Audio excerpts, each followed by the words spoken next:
when a long-running drama like Professor T returns for a brand new season, fans are naturally curious about how the story will move forward, especially after such a tragic ending in Season 3. The latest season begins with a heavy shadow hanging over Professor Jasper Tempest, played brilliantly by Ben Miller.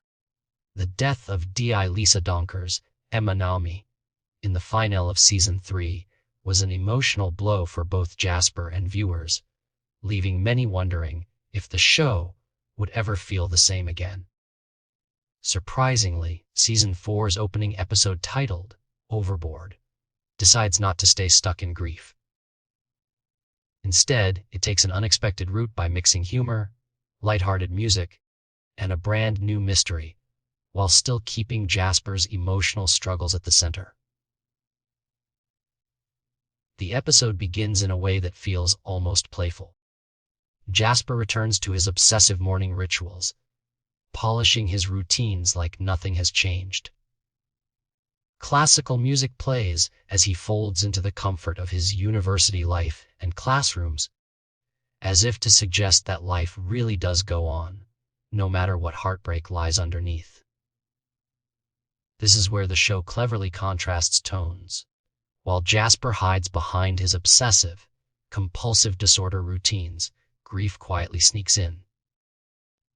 He tries to lecture his students on the concept of faulty memory, but haunting images of Donker's death crash through his mind, leaving him unable to continue.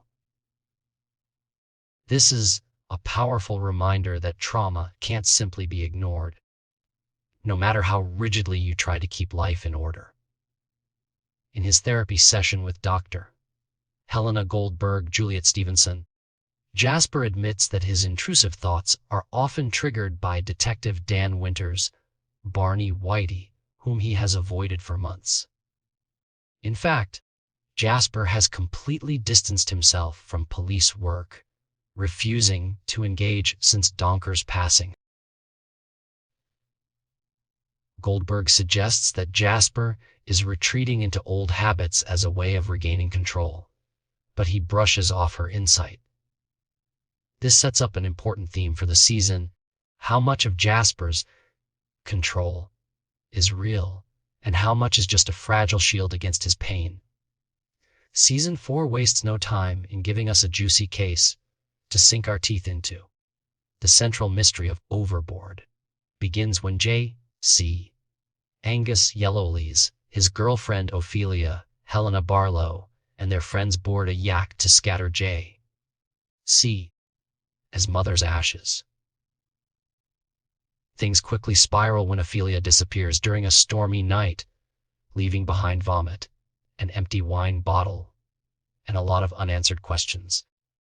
The captain assumes she fell overboard, but something about the situation feels suspicious. Detectives Winters and Goswami, Sunetra Sarkar, step in to investigate. Ophelia's relationship with J.C. wasn't exactly picture perfect. According to their friends Biram C.J. Beckford and Vicky Phoebe Sparrow, Ophelia often clashed with J.C., especially when it came to his overbearing mother's influence. Witnesses last saw her after receiving wine from the yacht's barman, but beyond that, the details don't add up. Was Ophelia drunk? Did she fall? Or was there something much darker at play? The investigation gets even more interesting with the arrival of a brand new face in the precinct, DC Chloe Highsmith Rian Blundell. She's young, inexperienced, and full of rookie mistakes. In fact, her instincts in the case are so biased that Winters quickly realizes she's going to need a lot of mentoring. One of her most cringeworthy moments comes when she has to break the news to Ophelia's mother. She literally reads from the police instruction manual like it's a script, then awkwardly leaves mid-sentence to answer a phone call. While she seems incompetent at first, Highsmith surprises everyone by insisting that foul play is involved. Against all odds, her hunch proves to be correct. Evidence from Ophelia's phone reveals that she was having an affair with Biram, who also happened to be on the yacht that night. Ophelia even texted Biram's wife about the affair, creating a messy and emotional backdrop for her disappearance. Suddenly, there are motives everywhere. Was it Biram, Vicky, J, C, or someone else entirely? While the case grows complicated, Winters tries to convince Jasper to help. Knowing Jasper's resistance, Winters bribes Midge, snares Sarah Woodward with brownies to lure him back into the fold. At first, Jasper reacts badly, spiraling into intrusive memories. But things take a turn when Dr. Goldberg, who happens to be friends with Ophelia's mother, asks Jasper to help as a personal favor. Though he accuses her of tricking him, her tough love approach finally gets through. Once Jasper begins reviewing the evidence, we see a new side of him. Instead of his usual quiet contemplation, he begins tapping his fingers, then using pencils like drumsticks, before eventually imagining himself in a full-on drum solo. This unusual drumming moment symbolizes the way his mind is actively piecing things together. It also becomes a quirky new habit for him, breaking up the seriousness of his thought process. Jasper soon makes a startling realization: Ophelia isn't dead at all. He theorizes that she was never even on the boat that night and that J.C. is keeping her hidden. At first, this sounds far-fetched, but Jasper insists that everyone was fooled by what they expected to see. Witnesses may have mistaken another woman for Ophelia, thanks to faulty memory. Dr. Goldberg worries Jasper might be projecting his own grief, trying to rescue Ophelia since he couldn't save Donkers. But Jasper refuses to let go.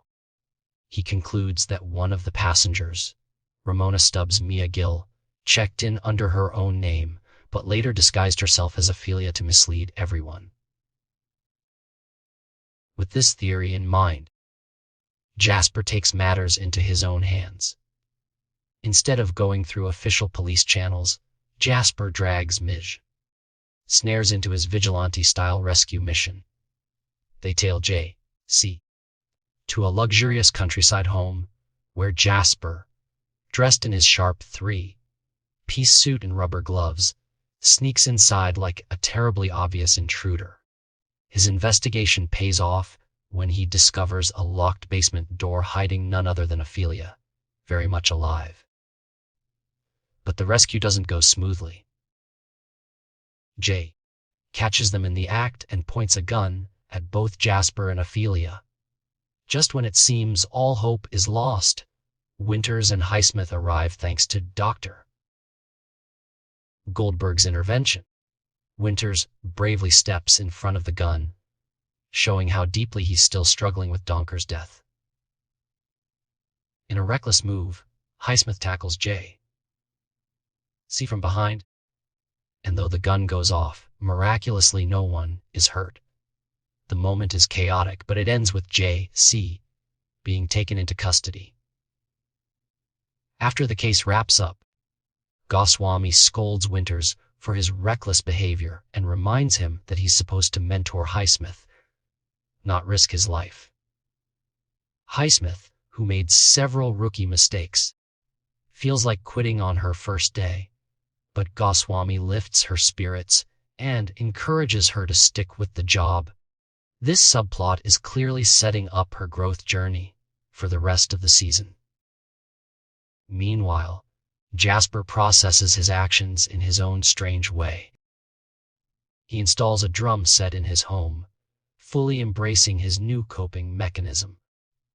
The episode closes with him finally finishing his lecture on memory, this time free from intrusive thoughts of Donkers. While it seems like a victory, the show cleverly leaves us questioning whether Jasper's vigilante-style heroics were really the right path, or just another form of denial. Season 4 doesn't just pick up old threads, it introduces new ones. Jasper's eccentric Aunt Zelda, Zoe Wanamaker, makes her debut, bringing quirky energy reminiscent of France's de la Tour's character Adelaide. There also seems to be some romantic history between Zelda and the Dean, Douglas Reith, hinting at future drama.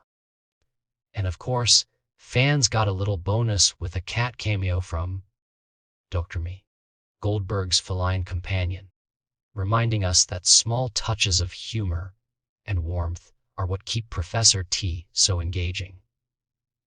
With 6 episodes set for this season, viewers can look forward to more puzzles, emotional breakthroughs, and possibly more unconventional heroics from Jasper. PBS has already confirmed a Season 5, which means this story is far from over. For now, though, Overboard proves that Professor T can bounce back from tragedy, blending humor, grief, and mystery in ways that keep fans hooked week after week.